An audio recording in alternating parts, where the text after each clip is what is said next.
ఏపీలో రాజకీయ సమీకరణాలు వేగంగా మారుతున్నాయి. కూటమి వైసీపీ మధ్య కొన్ని వ్యూహాలు తెర మీదకు వస్తున్నాయి. 2 ఏళ్ల పాలన పూర్తి చేసుకున్న కూటమి ప్రభుత్వం ఇక ప్రజల్లోకి తమ విజయాలను తీసుకెళ్లాలని డిసైడ్ అయింది. ఇటు ప్రభుత్వానికి వ్యతిరేకంగా ప్రజా నిరసనలకు సిద్ధం కావాలని జగన్ డిసైడ్ అయ్యారు. ఈ క్రమంలోనే గోదావరి జిల్లాలే కేంద్రంగా వైసీపీ కాపు రాజకీయంలో కీలక అడుగు వేస్తోంది. పార్టీ తాజా నిర్ణయం ఇప్పుడు రాజకీయంగా ఆసక్తికరంగా మారుతోంది. ఏపీలో 2029 ఎన్నికలే లక్ష్యంగా కొత్త రాజకీయం మొదలైంది. గోదావరి జిల్లాల్లో పవన్ ప్రభావంతో 2024 ఎన్నికల్లో వైసీపీకి ఊహించని ఎదురుదెబ్బ తగిలింది.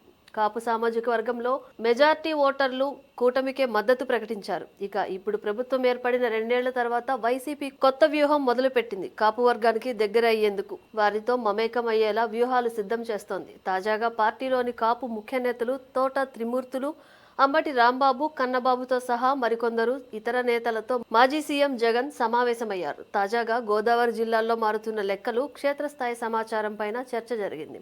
డిప్యూటీ సీఎం పవన్ కళ్యాణ్ ఈ మధ్య కాలంలో చేసిన వ్యాఖ్యలు, భిన్నాభిప్రాయాలు వ్యక్తం అవుతున్న అంశాలపైన సుదీర్ఘంగా చర్చించారు. వైసీపీ హయాంలో అమలు చేసిన కాపు నేస్తం వంటి పథకాలపైన లోతుగా చర్చించారు. ఇదే సమయంలో పార్టీలోని కాపు నేతలంతా సమావేశం నిర్వహించి ఏ విధంగా రాజకీయ వ్యూహాలు అమలు చేయాలనేది డిసైడ్ చేయాలని నిర్ణయించారు.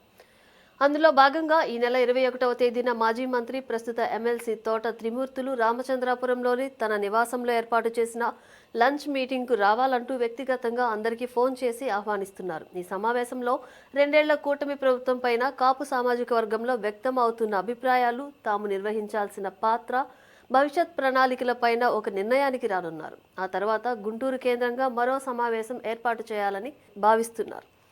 చివరగా జగన్ సమక్షంలో కాపు నేతలు భేటీ అయ్యి పార్టీ పరంగా కార్యాచరణ ప్రకటించేలా ప్రణాళికలు సిద్ధం చేస్తున్నారు. దీంతో ఇప్పుడు వైసీపీలోని కాపు నేతల కొత్త రాజకీయం ఆసక్తికరంగా మారుతోంది.